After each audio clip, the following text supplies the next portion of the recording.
Chers spéculateurs, bonjour et bienvenue dans cette vidéo hebdo du samedi, tournée depuis l'hôtel. Je suis en famille, mais j'en profite pour vous faire quand même un petit point de marché assez rapide, puisque cette semaine, il y a eu beaucoup d'attentes, d'engouement sur notamment Bitcoin qui a été tapé ses ATH. Est-ce qu'on est dans un nouveau bull market ou pas? Eh bien, on va en parler en début de cette vidéo et en deuxième partie, comme d'habitude. On analyse ce qui se passe sur l'or et sur la classe d'actifs actions des marchés développés. Allez, certains y ont cru sur le Bitcoin cette semaine en voyant cette petite. Alors attendez, voilà, je vais essayer de faire un petit peu d'espace pour qu'on voit bien ce qui s'est passé cette semaine. On a une petite incursion là, juste ici, autour des plus hauts historiques. Je vous rappelle qu'alors là, on est, je crois que je sais pas si on est sur un contrat futurs ou quoi, mais bref, sur ce graphe, le plus haut est à 73 000, grosso modo 795, et là, le plus haut de cette semaine est à 73 592. Donc, on a vraiment été chercher l'ATH. Donc, voilà, en fonction de, j'imagine, des plateformes et des contrats que vous regardez, on a été taper les ATH. Pour autant, pour qu'on ait quelque chose qui nous donne plus d'indications, il faut qu'on ait une clôture au-dessus de ces ATH à minima en hebdomadaire. Là, vous le voyez, on a eu simplement une mèche. On a été chercher cette zone-là. Donc, pour le moment, la logique reste la même. Il va falloir que l'on assiste à un petit travail de cette zone-là, une petite partie de ping-pong, et ensuite qu'on ait le break pour qu'il se passe quelque chose de vraiment très sexy sur le Bitcoin, qui nous permette idéalement de prendre une position spéculative si ce que je vous ai dessiné en bleu se matérialise au cours des prochaines semaines. Donc moi, mon souhait le plus cher au cours des prochaines semaines, c'est qu'on ne casse pas les plus hauts.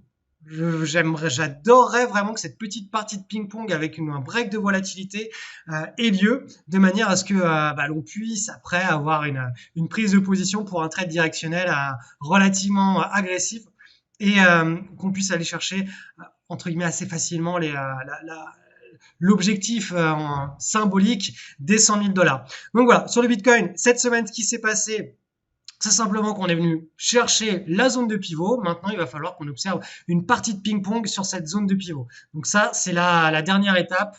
Voilà, avant qu'on puisse éventuellement visualiser un nouveau bull market se mettre en place. Je vous rappelle, le nouveau bull market serait simplement cette énorme tasse et la belle anse qu'on est en train de faire. Et puis là, si on break, boum, on pourrait enfin repartir exactement comme ce qu'on a eu là. Grande tasse, et là, lance, et boum, la grande tasse, puis lance, et là, boum. Vous voyez, hein, cette logique se répète de bull market en bull market tant qu'on est dans un cycle haussier sur des actifs volatiles et bien directionnels. C'est le genre de pattern que l'on cherche à avoir et que l'on cherche à trader pour avoir pour prendre la viande des grandes vagues haussières. Donc voilà, le Bitcoin reste pour le moment plein d'espoir. Il porte beaucoup d'espoir. L'Ethereum, il est à la bourre. On est toujours en train de travailler cette zone de pivot ici. Je vous rappelle que on pourrait voir exactement de la même manière cette grande tasse, sauf que l'anse est un peu plus décalé vers le bas. Mais quand on fait un zoom sur la deuxième partie, vous voyez qu'ici, on est vraiment en train d'avoir un beau pivot qui est travaillé. Une fois, deux fois, trois fois, même cette semaine. Vous voyez cette petite mèche qu'on a eue, on est venu travailler une quatrième fois. La volatilité baisse. Vous voyez que là, le plus bas ici est plus bas que celui-ci, que celui de la semaine précédente. Et là, peut-être qu'on a à nouveau un plus bas. Donc peut-être que là, on va continuer à faire des choses comme ceci. Et ça, ce serait vraiment très sexy pour Ethereum. Ça permettrait de libérer un mouvement qui a beaucoup de potentialité, beaucoup de force haussière si ça venait à arriver. Bien entendu, on peut pas savoir tout ça à l'avance, il faut qu'on ait le breakout. Parce que si de là, on commence à breaker par le sud, ce sera pas une bonne nouvelle. Mais en l'occurrence, le cycle est bon, le Bitcoin, enfin les majeurs, tout est logique pour qu'on garde une image mentale très haussière sur le marché des cryptos. Les majors sont très bien orientés et on me parlait du Dogecoin suite à un petit tweet de notre cher Elon Musk qui aurait cassé de manière selon moi, précoce la zone de support. C'est marrant parce que je vous en parlais la semaine dernière, hein, le Dogecoin qui avait breaké une fois ici et là qui était en train de tester hein, cette zone ici de pivot. Puis finalement, boum, on a cassé cette semaine. Donc le Dogecoin, lui, il est censé être, ça y est, déjà parti euh, dans, dans, dans cette nouvelle séquence de bull market. Attendons de voir ce qui se passe sur Bitcoin et Ethereum et on pourra revivre des instants magiques sur les cryptos et puis bah, voilà, c'est tout ce qu'on on espère à la communauté et puis à tous ceux qui sont fans de crypto et qui prennent des positions spéculatives dessus. Donc d'ici quelques semaines, je vais annoncer un nouveau projet à la communauté. L'annonce se fera en privé. Donc si vous voulez avoir la primeur de cette annonce, je vous invite à rejoindre ma liste d'emails privée. Le lien est en description. Il faudra bien entendu valider cette inscription. Vous allez recevoir un mail en spam. Déplacez-le dans votre boîte de réception habituelle et vous serez averti. Cette liste de diffusion email, grosso modo toute l'année, j'envoie simplement un petit email le samedi avec un mot sur la vidéo hebdo et de temps en temps dans l'année, voilà, quand il se passe quelque chose en privé, eh bien je vous en parle. Comme ça, vous avez tout simplement la primeur. Donc n'hésitez pas à rejoindre cette liste si vous voulez eh bien en savoir un petit peu plus sur ce qui se passe dans la communauté, mais le côté qui est pas visible sur YouTube. Analyse de l'or côté en dollars. Donc ça fait 2 semaines là, on a une semaine de pause ici. Vous voyez qu'on a été chercher assez haut, on est revenu. Donc on est à nouveau en train de créer une petite consolidation. Alors en général, quand ce genre de choses arrive, vous voyez là, on a une espèce de mèche qui allait chercher très haute et on est revenu assez basse. C'est que potentiellement on pourrait avoir un haut de marché à court terme qui était construit. Donc si c'était le cas, ça voudrait simplement dire que soit on reste extrêmement haussier et on insiste simplement à une nouvelle petite marche d'escalier exactement comme ce qu'on a vu ici, ou tout simplement on commence à rentrer dans une consolidation bien méritée, hein, qui est un petit peu plus longue et volatile dans le temps, avant que la volatilité hein, se contracte à nouveau et qu'on puisse repartir de plus belle. Donc affaire à suivre, en tous les cas, l'or reste extrêmement bien orienté. Je vous rappelle le graphe en mensuel de l'or, c'est ce qu'on doit garder en tête, hein. On est dans ce grand canal haussier. On a déjà une vague hein, qui était partie du bas du canal en juillet 2005 jusqu'au haut du canal en août 2011. On est dans la même logique, hein, bas du canal, et là on a tout ça en image mentale, on a tout ça de hausse. Donc bien entendu, hein, pendant toute cette hausse, c'est normal qu'on assiste à des zones où pendant quasiment un an, voilà, on n'est pas de, on stabilise. On crée une marge d'escalier, on n'est pas de hausse. Donc à chaque fois qu'on a bien monté, c'est normal qu'à un moment donné, on va assister. Voilà, peut-être ce sera ici, peut-être ce sera là, peut-être ça va être dès maintenant. On assiste à une stabilisation bien méritée de plusieurs trimestres. Donc voilà, l'or, de mon point de vue, reste une classe d'actifs qui va être extrêmement bien valorisée au cours des 4 à 5 prochaines années. Et de toute façon, même quand l'or est dans un mauvais cycle, ça reste une classe d'actifs qu'il faut avoir en portefeuille quand on souhaite avoir un portefeuille diversifié. Après, voilà, quand on fait des paris spéculatifs, là, on est toujours en tendance. Il y a absolument aucune raison de sortir d'une position comme celle-là actuellement, alors qu'on est voilà, en hebdomadaire. Hein, si on suit le trade en hebdo, on est toujours bien orienté. C'est pas parce qu'on voit des petits doji comme ça qu'on se dit ça y est, la tendance est terminée. Hein. Dans énormément de cas, si vous regardez des graphiques avec des belles avancées haussières, ces petites mèches hautes que vous voyez, la plupart du temps, c'est des consolidations à très court terme et ça repart de plus belle ensuite. On va aller voir maintenant l'or coté en euros. Donc la logique est un petit peu la même hein, sur cette semaine. Donc une espèce de petite stabilisation, donc potentiellement, voilà, ça voudrait dire qu'on a quelque chose qui pourrait voilà, consolider avant de repartir de plus belle. On va aller voir maintenant ce qui se passe du côté du silver, donc l'argent métal qui est, on va dire, le cousin, le petit frère de l'or avec beaucoup plus de volatilité. On a ce signal hein, qui a été lancé ici, absolument magnifique. Là, on est en train de retester hein, la zone ici de pivot. Ça n'invalide absolument pas le signal. on est sur un bull market sur les métaux précieux, donc le silver, l'argent métal en fait partie.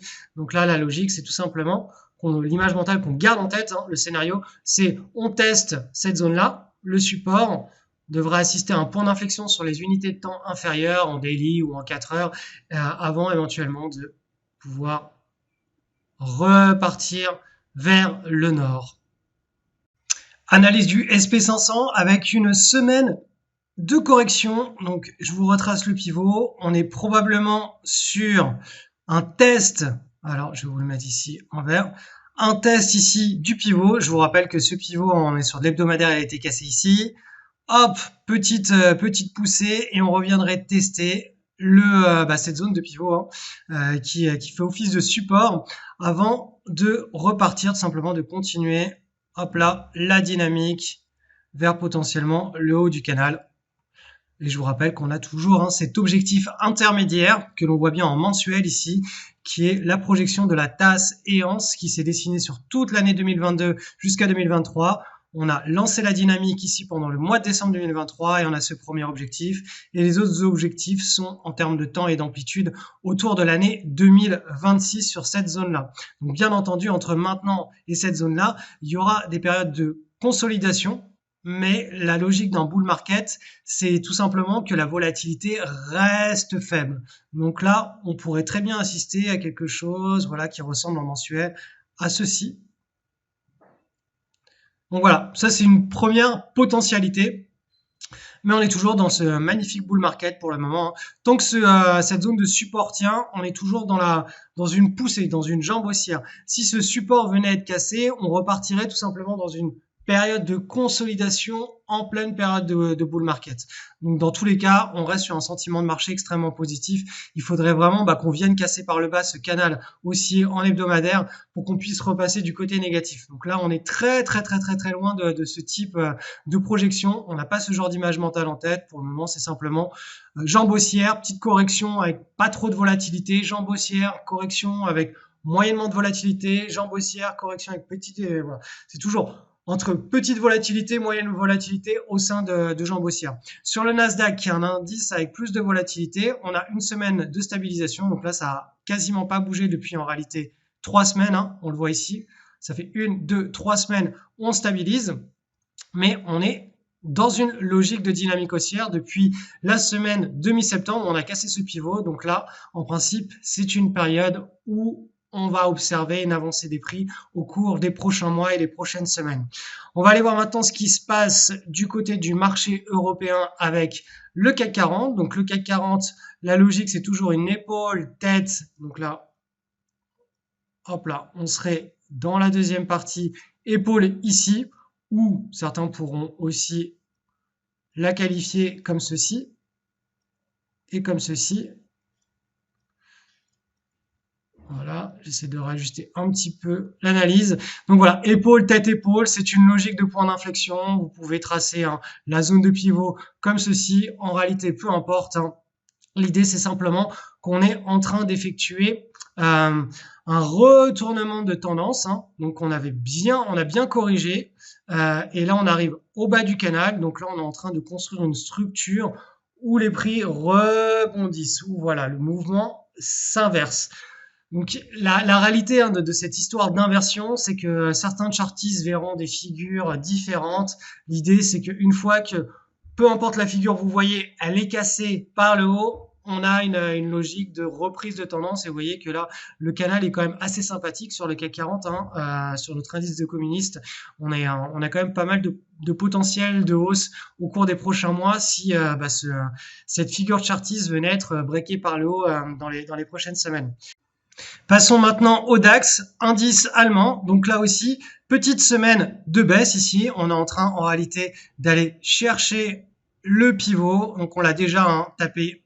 Alors, on l'a déjà tapé ici. Donc là, très probablement la semaine prochaine, on est en train de tester cette zone de support. Vous voyez que la logique est celle d'une dynamique de hausse puisqu'on avait bien consolidé pendant depuis le mois de mai jusqu'à hop, ce magnifique breakout de la fin du mois de septembre, on avait bien consolidé. Donc là, on est toujours dans cette logique de reprise de dynamique haussière.